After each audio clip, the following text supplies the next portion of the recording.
Assalamualaikum warahmatullahi wabarakatuh. Saya di sini ingin wawancara tentang penyimpangan pada zaman sekarang, yaitu tugas Islam 1. Dengan Bapak, Nama saya Atin Sapari, SPDI, tugas di SMK Muhammadiyah 3 sebagai waka di ISMUBA, di Islaman Muhammadiyah di Bahasa Arab. mungkin itu aja perkenalan dari wawancara. Ini Pak, langsung aja dari pertanyaan pertama. Boleh. Bagaimana tanggapan Bapak tentang penyimpangan agama pada zaman sekarang yang orang masih banyak percaya tentang syirik, tentang jimat atau percaya selain pada Tuhan? Pandangan kita ya. Pertama, sebenarnya yang namanya TBC itu istilahnya, Ya. tahayul, bid'ah dan khurafat, Betul. itu sudah mulai diberantas oleh Kiai Haji Ahmad Dahlan dari semenjak Muhammadiyah itu lahir tahun 1912. Nah, ini sudah diusahakan oleh Ahmad Dahlan supaya tidak melakukan TBC tadi, tahayul, bid'ah dan khurafat. Nah, berkaitan dengan penyimpangan sekarang, syirik sekarang itu tentu berbeda. Betul.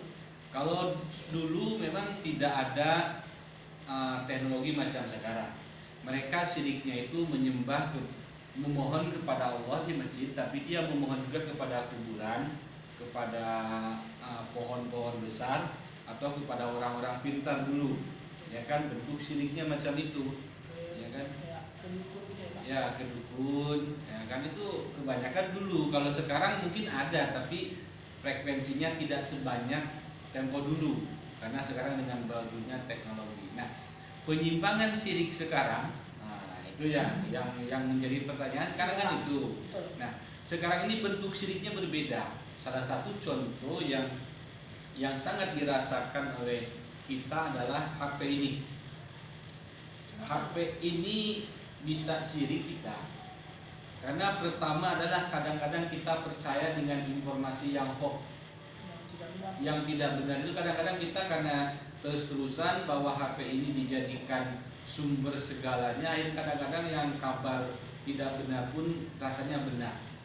Ya kan, itu sudah menyimpang dari ajaran Islam. Makanya penggunaan informasi di HP itu, ya kan, di zaman canggih sekarang ini harus ada tabayun. Artinya tabayun itu cek and recheck, ditelusuri kebenarannya. Jadi jangan langsung percaya saja. Itu yang pertama. Yang kedua, penyimpangan yang sangat melekat di anak-anak sekarang gara-gara HP ini adalah dia bisa melalaikan ibadah. Ya kan? Datang azan, ya kan, tidak enjoy aja dengan main HP. Kadang-kadang dia kalau terlambat sholat mungkin masih mending lah. Ini gara-gara nggak sholat karena main gadget ini ya, HP online, game online dari HP ini. Nah, HP ini bisa dibawa kemana saja. Nah, ini bentuk penyimpangan agama sekarang yang sangat lebih dirasakan untuk milenial, anak-anak muda sekarang adalah HP. Bagaimana cara kita menanggapi yang anak-anak sekarang yang kecanduan main HP sampai dia lupa tentang agamanya, seperti itu mendirikan sholat atau hal-hal yang lainnya? Ya, yang pertama adalah menanamkan akidah dulu. Tanamkan dulu kepada anak ini akidahnya, bahwa setelah hidup itu ada kematian, dan setelah kematian itu ada hidup kembali. Lalu di dalam setelah hidup kembali itu ada dua pilihan, surga atau neraka. Itu yakinkan dulu.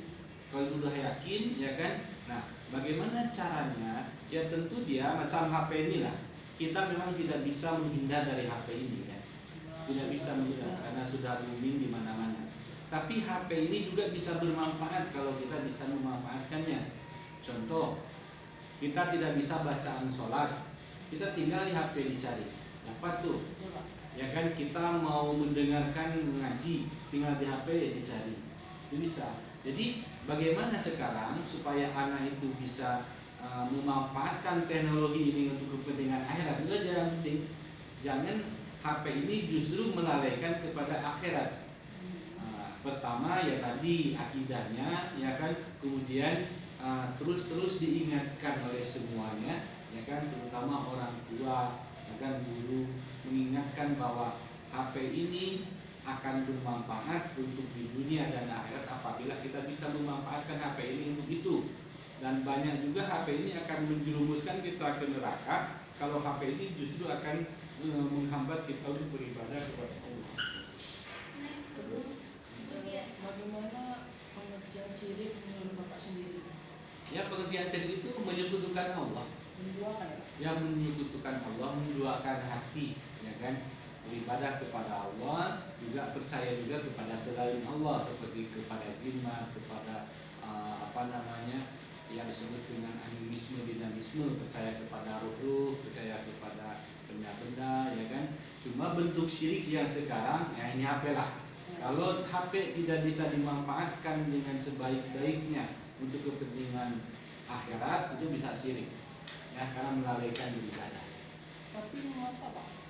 Manusia pada zaman sekarang itu ada zaman udah canggih, udah modern, tapi masih ada sebagian orang yang menganggap suatu kayak syiriknya itu ada misalnya kayak batu cincin ya Pak. Batu cincin itu kalau dia pakai dia ada kebal, jadi apa gitu. Ya, sebenarnya memang setan itu akan selalu menggoda manusia, bukan hanya zaman seperti Muhammad baru ini kan, sampai sekarang pun ada. Itu tergantung mereka memahami ajaran Islam, ya kan, dan hidayah tentunya dari Allah. Jadi sampai kapanpun setan akan selalu menggoda kita untuk bersyirik, untuk melalaikan ibadah segala macam.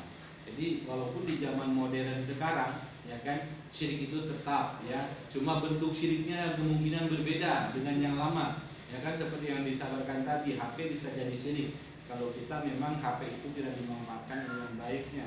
Informasi jangan ditelan begitu saja, tapi tabayun atau dicek dari kebenarannya, kan? Jadi kesimpulannya, walaupun di zaman modern ini syirik itu memang akan ada, karena memang ada yang menyuruh, siapa itu? Setan. Cuma bentuk syiriknya tidak seperti dulu. Tapi ada juga yang syiriknya seperti dulu, masih percaya kepada roh-roh atau batu akik segala, masih ada juga, cuma frekuensinya, jumlahnya aja yang berbeda. Ada juga itu, ada juga. Mungkin itu aja wawancara pada hari ini sama Pak Arjun Sekali. Jadi kesimpulannya, syirik itu adalah menyekutukan Allah, adalah masih banyak orang-orang sekarang percaya terhadap itu, karena itu semua adalah godaan setan, karena tugas setan itu adalah untuk menyimpangkan umat Islam, untuk mengajak ke jalan dia seperti untuk masuk ke neraka. Mungkin itu aja yang dapat saya sampaikan, lebih kurang saya mohon maaf. Assalamualaikum warahmatullahi wabarakatuh. Waalaikumsalam.